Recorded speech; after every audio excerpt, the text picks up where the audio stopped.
Andhra Pradesh working journalist federation Nandyal జిల్లా సమావేశం ఈరోజు జరుగుతూ ఉన్నది.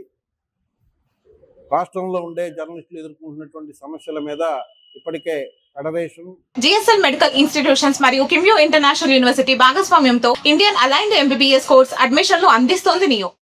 ఏపీ బ్రాడ్కాస్ట్ జర్నలిస్ట్ అసోసియేషన్లు సంయుక్తంగా మార్చి 4వ తేదీన ఒక పెద్ద ర్యాలీ నిర్వహించారు. అలాగే జూలై 31న మరోసారి రాష్ట్ర వ్యాప్తంగా ఆందోళన కార్యక్రమం చేపట్టడం జరిగింది, డిమాండ్స్ డే పేరుతో. ఆ సందర్భంగా జర్నలిస్టులు ఎదుర్కొంటున్నటువంటి అనేక సమస్యల్ని ప్రభుత్వం దృష్టికి తీసుకెళ్ళడం, జర్నలిస్టుల ఇళ్ల స్థలాల సమస్య, అలాగే వెటరన్ జర్నలిస్టులకు పెన్షన్ ఇచ్చే సమస్య, అలాగే వర్కింగ్ జర్నలిస్ట్ వెల్ఫేర్ ఫండ్కు 50 కోట్ల రూపాయలు గ్రాంట్గా ఇవ్వాలనేది ఒక ఇష్యూగా, అలాగే జర్నలిస్టుల పిల్లల చదువు కోసం కార్పొరేట్ విద్యా సంస్థల్లో 50% రాయితీ ఇవ్వాలా అనేది, అలాగే రద్దు చేసినటువంటి జర్నలిస్టుల 2 కార్మిక చట్టాలని మళ్ళీ తిరిగి పునరుద్ధరించాలా, working journalist act, payment of wages యాక్ట్ని వెంటనే పునరుద్ధరించాలా అని చెప్పేసి ఈ అంశాల మీద ప్రభుత్వానికి ఇప్పటికే పలు దఫాలుగా ఉద్యమాలు నిర్వహించి ప్రభుత్వం దృష్టికి తీసుకెళ్ళడం, అలాగే సమాచార శాఖ మంత్రి ఈ సమావేశాలకు హాజరైన సందర్భంగా ఆయన హామీ ఇచ్చారు. ఇచ్చిన హామీలో 1-2 చిన్న అంశాల మీద పరిష్కారాలు వెంటనే జరిగినాయి. ఈ జర్నలిస్టుల కుటుంబాలకు, జర్నలిస్టులకు ప్రతి ఏటా ఆరోగ్య పరీక్షలు 2 సార్లు నిర్వహించాలని మనం అడిగితే చాలా జిల్లాల్లో హెల్త్ క్యాంపులు నిర్వహించారు. అలాగే ఆరోగ్య బీమా జీవో వెంటనే ఏప్రిల్ 2వ తేదీనే ఆరోగ్య బీమా జీవో వచ్చింది. అందుకు ప్రభుత్వానికి కృతజ్ఞతలు.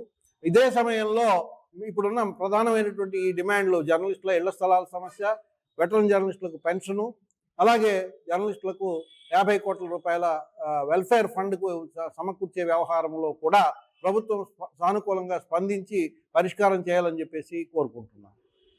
డియర్ ఫ్రెండ్స్, నా పేరు Jayaraju, Andhra Pradesh working journalist federation Rayalaseema జిల్లాల ఇన్ఛార్జి. ముఖ్యంగా మేము మా అంతర్గత నిర్మాణంలో భాగంగా, అంతర్గత సమావేశాల్లో భాగంగా ఈరోజు నంద్యాల పట్టణంలో జరిగేటువంటి ఏపీడబ్ల్యూజేఎఫ్ నంద్యాల జిల్లా కన్వీనింగ్ కమిటీ సమావేశానికి విచ్చేయడం జరిగింది. ముఖ్యంగా జర్నలిస్టులు ఎదుర్కొన్నటువంటి సమస్యల పట్ల ప్రభుత్వానికి నివేదించి జర్నలిస్టులకు భద్రత కల్పించి ప్రజాస్వామ్యంలో పత్రికా స్వేచ్ఛను కాపాడే ఒక ఏకైక లక్ష్యంతో ఆంధ్రప్రదేశ్ వర్కింగ్ జర్నలిస్ట్ ఫెడరేషన్ పనిచేస్తుంది. క్షేత్రస్థాయిలో ఉన్నటువంటి పనిచేస్తున్నటువంటి జర్నలిస్టులందరికీ కూడా చాలా సమస్యలు ఉన్నాయి. వీటి పట్ల ప్రభుత్వాలు, ఏ ప్రభుత్వం అయినా సరే, పాలక వర్గాలు నిర్లక్ష్య ధోరణి అవలంబిస్తున్నాయి.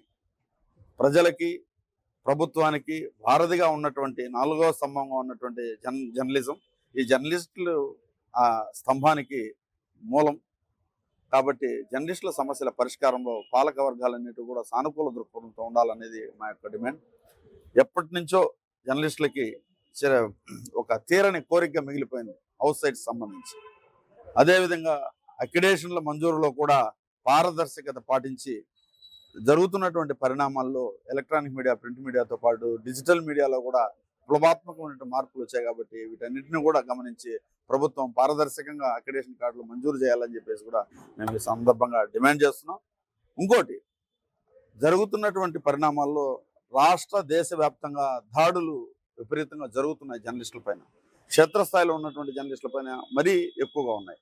వీటన్నిటిని నియంత్రణకు, అదేవిధంగా పత్రికా స్వేచ్ఛను కాపాడేందుకు ఒక మీడియా కమిషన్ను ఏర్పాటు చేయాలని చెప్పేసి ఒక ప్రత్యేకమైన డిమాండ్తో మేము ప్రభుత్వానికి విజ్ఞప్తి చేస్తున్నాం. ఈ మీడియా కమిషన్ ఏర్పాటు చేస్తే ఇటు జర్నలిస్టులకు సంబంధించిన సమస్యలన్నిటి కూడా పరిష్కారం అవుతాయి. అదేవిధంగా దాడుల నియంత్రణకు సంబంధించి ప్రభుత్వ ఉద్యోగులకి ఏ విధమైనటువంటి చట్టాలు విధి నిర్వహణలో ఆటంకం కల్పిస్తే వారిపైన అప్లికేబుల్ చేస్తారో అదే విధమైనటువంటి చట్టాలన్నీ కూడా జర్నలిస్టులు విధి నిర్వహణలో ఉన్నప్పుడు దాడులు జరిగితే అదే విధమైన చట్టాలు మాకు కూడా అప్లికేబుల్ చేయాలని చెప్పేసి ఈ సందర్భంగా మేము డిమాండ్ చేస్తున్నాం.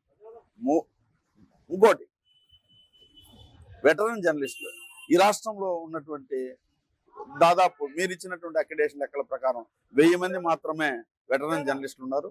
ఏ విధంగా అయితే పక్కన ఉన్నటువంటి తమిళనాడు, కేరళ, అస్సాం, అదేవిధంగా కర్ణాటక రాష్ట్రాల్లో ఏ విధంగా అయితే 15,000 రూపాయలు పెన్షన్ ఇస్తున్నారో వెటరన్ జర్నలిస్టులు అందరూ కూడా, ఎందుకంటే ఒక్కొక్కరు 30 సంవత్సరాలు 40 సంవత్సరాలు జర్నలిజం వృత్తిలో ఉన్నారు కాబట్టి వాళ్ళందరినీ కూడా ఒక ప్రత్యేక వర్గంగా, అసంఘటిత రంగ కార్మికులుగా గుర్తించి వారందరికీ కూడా 15,000 రూపాయలు పెన్షన్ ఇవ్వాలని చెప్పేసి కూడా ప్రభుత్వానికి విజ్ఞప్తి చేస్తున్నాం.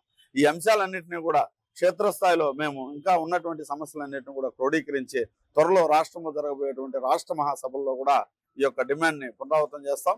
ప్రభుత్వం కూడా ఈ యొక్క సమస్యల పట్ల సానుకూలంగా స్పందించాలని చెప్పేసి విజ్ఞప్తి చేస్తున్నాం. మరోపక్క గత నెల మేము నిర్వహించినటువంటి చలో విజయవాడ కార్యక్రమంలో వేలాది మంది జర్నలిస్టులు తరలి వస్తే ఆ సమావేశానికి వచ్చినటువంటి మా ఐఎన్పిఆర్ మినిస్టర్ గారు చాలా సమస్యలు సానుకూలంగా స్పందించారు. ఇప్పటికే ఒక 4-5 సమస్యలు పరిష్కారం అయ్యాయి. అదేవిధంగా 2 సంవత్సరాలు అక్రిడేషన్ కార్డు, అదేవిధంగా 2 సంవత్సరాల పాస్ను కూడా పొడిగిస్తూ నిర్ణయం తీసుకున్నారు. మరోపక్క ఇప్పటికే రాష్ట్ర వ్యాప్తంగా ఉన్నటువంటి జర్నలిస్టులందరూ కూడా వైద్య పరీక్షలు నిర్వహించేందుకు చర్యలు తీసుకున్నారు. మరోపక్క అక్రిడేషన్ కలిగిన జర్నలిస్టులకు మెడిక్లెయిమ్కి సంబంధించి సంవత్సరం ప్రారంభంలోనే జీవో తీసుకొచ్చి విడుదల చేశారు. వీటన్నిటి కూడా మేము ప్రభుత్వానికి కృతజ్ఞతలు చేస్తున్నాం. ఇంకా మిగిలిన సమస్యలన్నీ కూడా అలాగే ఉండిపోయాయి. వాటిపైన కూడా దృష్టి సారించాలని చెప్పేసి మేము ఈ సందర్భంగా విజ్ఞప్తి చేస్తున్నాం.